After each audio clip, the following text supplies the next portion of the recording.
자, 이번에는 19강으로 한번 넘어가도록 해봅시다. 자, 19강은 철학, 종교, 역사, 풍습, 지리 이런 것에 관련된 주제인데 사실 나머지는 그래도 읽으면 읽을만 한데 이 철학에 대한 부분은 사실 좀 우리가 전체적으로 어렵잖아요. 칸트가 나온다든지 소크라테스가 나온다든지 이러면 어렵잖아요. 그래서 좀 주제치고는 난이도가 좀 높은 편에 해당하고 그럼에도 불구하고 여러분들 중에 심리학이나 인문학 쪽에 관심이 많다. 나는 그런 쪽으로 진로를 생각한다는 사람들은 자신의 이런 관심 분야에 대한 심화 확장, 이 지문에 대한 어떤 배경 지식이라든지 관련 자료들을 좀 조사해서 기록해 보면서 또는 관련된 책을 읽으면서 보충하는 것이 좋겠다라는 팁을 좀 드려봅니다. 자, 19강 게이트웨이는요, 어떤 유형이에요? 그죠? 주제 유형이죠. 그죠? 자, 여러분들은 주제는 어떻게 풀어요? 이것도 마찬가지예요. 지난번에 제목에서 설명했던 거와 같이 여러분들이 이제 지문의 내용이 쉬우면 상관이 없는데 일단은 지문에 먼저 덤벼.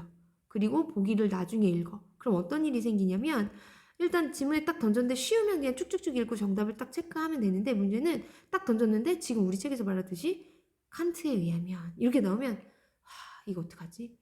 나 칸트 잘 모르는데 하면서 이제 마음이 쫄려. 그러면서 나는 이 문장을 읽으면서도 이거 철학이라서 역시 나는 이해를 못하나 봐 하면서 막 계속 합리화하게 되거든. 그래서 이렇게 접근하는 것보다는 먼저 선지를 먼저 읽고 그 다음에 어느 정도 선지 분석을 하고 난 후에 지문을 읽는 것을 선생님은 좀 추천을 하는 편입니다. 오케이? 자, 그래서 이렇게 주제를 묻는 것은 가장 적절한 것을 찾는 부분이기 때문에 여러분들이 일단은 지문 분석도 중요하지만 이 보기 분석이 중요하다는 말 다시 한번 강조드리고요. 이렇게 주제를 찾는 문제들은 뭐 당연히 빈칸, 어휘, 문장 요약, 아러브 컨텍스트, 즉 다음 중 흐름에 맞지 않는 문장 고르는 거 이런 부분에서 주제 찾기 너무 중요하잖아. 또한 주제를 찾으면서 또 한 가지 흐름과 논리를 더 잘 찾아야 이제 풀 수 있는 그런 유형들은 아까 조금 전에 했던 그런 순서 18강 마지막에 했던 그런 순서나 삽입 이런 곳에서 조금 더 어떤 논리들을 우리가 찾아갈 필요가 있다라는 말씀을 좀 드려봅니다. 자, 그러면 이제 보기를 분석했을 때 좀 이렇게 반복적으로 등장하는 이런 것들이 바로 이 메인 토픽 소재가 되겠죠. 그래서 그 부분에 우리 그 제목이랑 똑같이 그 부분에 동그라미, 즉 동그라미는 소재를 말하는 거고요. 그 다음에 이 소재에 대한 글쓴이의 생각이나 의견이나 주장을 우리는 이렇게 세모표로 표시를 해보는 거예요.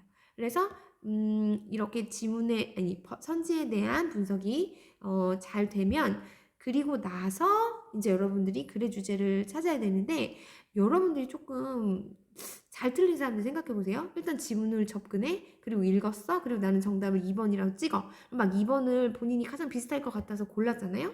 근데 이게 매력적인 오답인 경우에 어떤 일이 생기냐면 이 2번이 답인 것 같으니까 이 지문의 주제를 자꾸 자기가 합리화해. 그렇지. 이 지문은 2번에 대한 주제겠지 하면서 자꾸 합리화를 하거든요. 그래서 저는 정답을 찍고 지문으로, 그러니까 정답에 지문의 주제를 끼워 맞추기보다는 지문을 잘 읽으면서 나는 이 부분이 주제문이야 라고 생각하는 부분은 반드시 자신의 손으로 찾아서 표시를 하고 이 자기가 생각한 이 주제문이랑 가장 가까운 것들을 정답으로 이렇게 추리는 것이 훨씬 더 정답률이 올라가는 방법이다라고 말씀드리고 싶어요. 자, 그리고 주제 같은 경우에는 또 잘 읽고 틀리는 경우가 많기 때문에 아까 동그라미는 세모다 이렇게 분석을 했잖아요. 그럼 이제 읽으면서 동그라미 이 부분이 X 혹은 얘는 세모 부분이 X 이런 식으로 지문과 거리가 없는 것들을 확실하게 X를 치면서 매력적인 오답을 메우는 매력적인 오답이죠. 피하는 연습이 필요하고요. 그 다음 별표. 주제는 있잖아.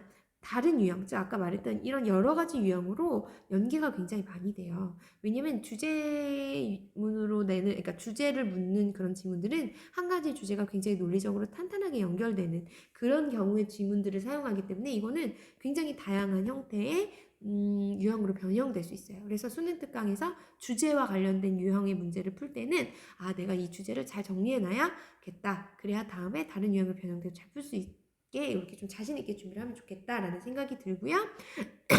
미안합니다. 그리고 마지막으로 내가 3번이라고 답을 딱 찍었어. 그러면 우리 지난번에 얘기했던 것처럼 이 3번에 있는 어떤 단어들이 지문의 어딘가에 이렇게 paraphrase 돼 있는 부분을 찾으실 수 있을 거예요. 이것이 바로 수학에서의 검산 과정이랑 비슷한 거죠. 그래서 지문 어디에도 이런 선지에 해당하는 내용을 찾을 수 없다면 여러분들이 정답을 잘못 찍은 거기 때문에 그 선지가 여러분들이 선택한 그 정답이라고 생각한 선지가 지문 어디에 paraphrase가 돼 있는지를 꼭 잘 찾으시기를 그런 연습을 해보시기를 꼭 당부를 드려요. paraphrase가 무슨 뜻이었죠? 그죠? 같은 뜻인데 다른 단어들, 다른 표현으로 쓰여진 이런 표현들을 paraphrase 됐다고 하죠. 오케이? 자, 그러면 여러분들이 이 선지를 한 20초 정도 시간을 재시고 동그라미는 세모다라고 한번 분석해 볼까요? 잠깐 멈추시고 시작. 자, 그럼 어떻게 됩니까? 자, 한번 해볼까요? 자, 여기서 보시면 1번은 동그라미 뭐로 잡았어? 토픽을? 아니야.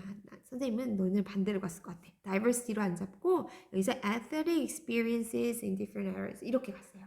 근데 여러분 한 가지 더 부탁하고 싶은 건 이렇게 주제문이나 빈칸의 선지에 구성되어 있는 단어들은 너무너무 중요한 단어들이에요. 이 단어들은 여러분들이 반드시 알아야 되고 빈칸 추론의 한 단어짜리 단어로도 많이 등장하는 중요한 단어들이니까 모르는 단어가 있다 그럼 반드시 꼭 외워야 된다라는 팁 드려요. 자, 여기 보시면 different era. era가 무슨 뜻이죠? 그죠? 시대죠. 그러니까 무슨 얘기냐면 그러니까 다른 시대에서는 athletic, 신미적이란 뜻인데 이게 어려우면 그냥 아름다움이라고 생각하면 돼요. 다른 시대에는 아름다움에 대한 경험이 어떻더라? diversity, 다양하더라. 즉, 시대에 따라 미에 대한 어떤 경험이 서로 다를 수 있다라는 내용으로 이해할 수 있겠죠. 자, 두 번째는 동그라미 뭐를 잡았어요? 네, geometrically perfect shape이요. 맞아요. 그래서 기하학적으로 perfect, 완벽한 그런 모양은 inherent, 내재된 아름다움이 있다. 이게 무슨 말일까요? 기하학적인 모양은 뭐 동그라미나 세모, 별 이런 것들 기하학적인 모양을 얘기하거든요. 그래서 이런 모양이 너무 완벽해. 너무 완벽해. 그럼 이 안에서 내재된 뷰티를 찾을 수 있다는 거죠. inherent라는 단어 너무너무 중요하니까 잘 알아두시고 3번에서는 동그라미는 네, 선생님은 imperfection in modern aesthetics 이렇게 잡았어요.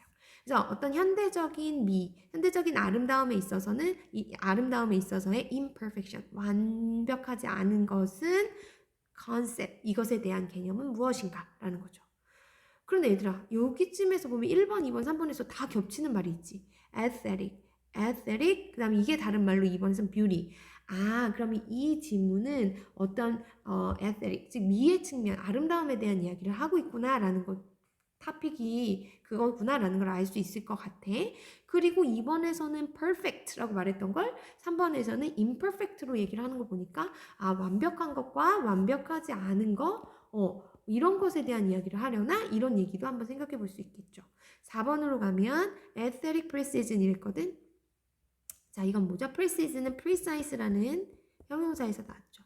완벽한 이란 뜻이고 미적인 이런 완벽함으로 natural inclination 뭐 하는 거죠? 자연적으로 이렇게 기우는 경향이 있더라.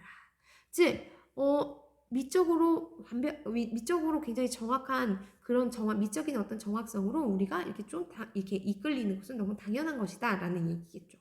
여기서 얘들아 precision도 역시 정확성이니까 accuracy잖아요. 그럼 이거는 perfect에 가까워 아니면 imperfect에 가까워요?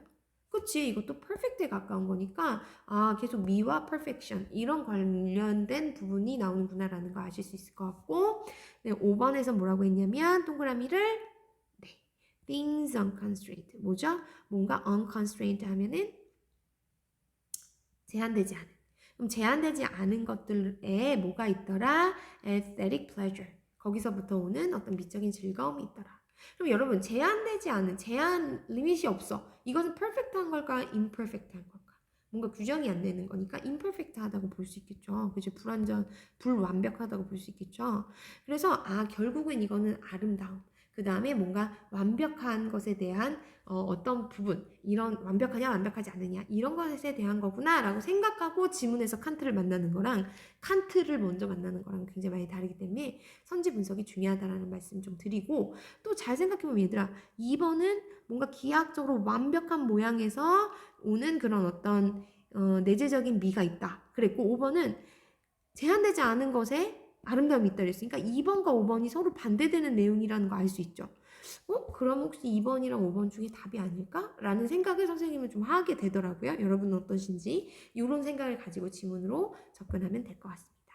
자, 그러면 이제 1반은 여기까지 수업을 다른 반이랑 진도를 맞추고요. 여러분들 숙제는 19강을 전부 다 잘 예쁘게 풀어서 분석해 오시고 주제 찾고 하시는 거고요. 더하기 19강 게이트웨이를 보시면 여기 여러분들 1번부터 5번까지 정답을 뭐라고 표시를 했잖아요. 그러면 표시를 한 게 아까 뭐라 그랬죠? 그 선지가 지문 어딘가에 패러프레이즈 되어 있다 그랬지. 여러분들이 이거 죄송합니다. 여러분들이 지문 어디선가 이 정답에 해당하는 그 부분이 어떻게 패러프레이즈가 됐는지를 찾아서 오세요. 다음 시간에 그것도 한번 같이 써보도록 하겠습니다. 수고하셨습니다.